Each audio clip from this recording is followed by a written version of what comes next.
আমি খুবই গরিব, আমি মাত্র 2000 টাকা দিয়ে একটা পাঞ্জাবি নিয়েছি। এই না, আমি ঈদে কখনো ঘুরতে যাই না। না ভাই, আমি খাইতে পছন্দ করি, রান্না করতে খুব একটা পছন্দ করি না।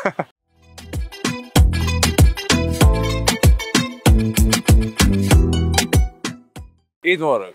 যেহেতু ঈদে বেশ কটা কাজ আসবে, তার মধ্যে একটা কাজের আমার প্রিমিয়ার হচ্ছে আজান একটা কাজ করেছি ক্লাব 11 এন্টারটেনমেন্টের জন্য।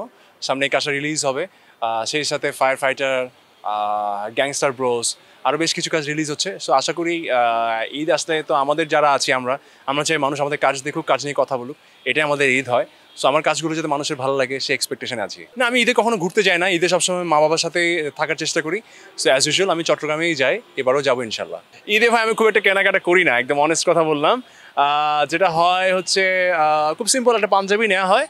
এছাড়া আসে না যে সবাই যেরকম এক্সাইটেড থাকি ঈদে কেনাকাটা করবে, এটা করবে ওটা করবে, আমি তেমন একটা মানে এক্সাইটমেন্ট পাইও না, খুব একটা কেনাকাটা করিও না। বাট হ্যাঁ, ফ্যামিলিজকে দিতে পছন্দ করি, এই আর কি। যেটা হয় আমার বাসায় সবসময় একটা জিনিস করে আমার আব্বা বা আমার ফ্যামিলির লোকজন, সেটা হচ্ছে রায়তা না একটা সালাদ।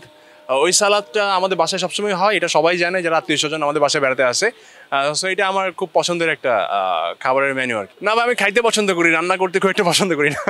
আজান যেটার কথা বললাম, একটা মুভি আসতেছে, ইউটিউব মুভি আজান। তারপর আসতেছে ফায়ার ফাইটার, গ্যাংস্টার ব্রোস, এই তো আরও বেশ কিছু। ওরকম পোশাক নেই, বাট ঈদে আমার মূলত হচ্ছে পাঞ্জাবিটা পরতে ভালো লাগে ঈদের সময়টাতে। কোথাও গেলে বা এদিক ওদিক গেলে আমি পাঞ্জাবিটাই পরি। অনেক পার্থক্য, ছোটোবেলার মতো ফান এখন আর হয় না। সেটা আমি তারকা বলে না, মানুষ যখন আস্তে আস্তে বয়স বাড়তে থাকে কেমন জানি ঈদের আনন্দ বলেন কিংবা যে কোনো কিছুর এক্সাইটমেন্ট বলেন সেটা আস্তে আস্তে কমতে থাকে।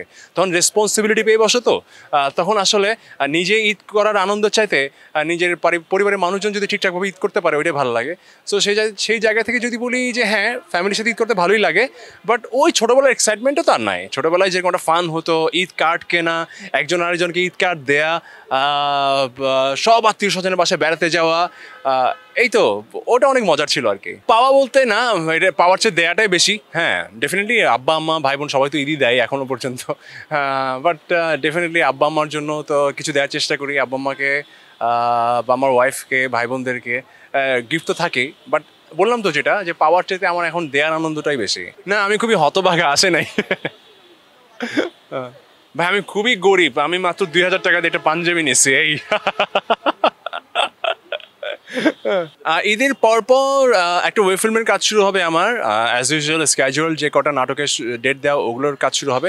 আর পাশাপাশি এই যে সামনে একটা সেলিব্রিটি চ্যাম্পিয়ন্স ট্রফি আসছে, যেটাতে বেসিক্যালি আমরা অর্গানাইজার, সো সেটা নিয়ে একটু ব্যস্ত হয়ে যাব। এই হচ্ছে আপাতত স্ক্যাজুয়াল। সবাইকে বলবো যে সবাই যার ফ্যামিলি নিয়ে সুস্থভাবে সুন্দরভাবে ঈদ কাটান। আমার কাছে মনে হয় যে ফ্যামিলির সঙ্গে ঈদ করতে পারা এটা ভাগ্যের ব্যাপার, এবং যদি সুযোগ হয় ঈদের সময়টুকু তো আপনার পরিবারকেই দিন, এবং সময়টা ভালো কাটবে আপনার। আই হোপ সুস্থ থাকবেন সবাই সবার প্রতি ভালোবাসা ছড়িয়ে দিন। ভালো থাকুন।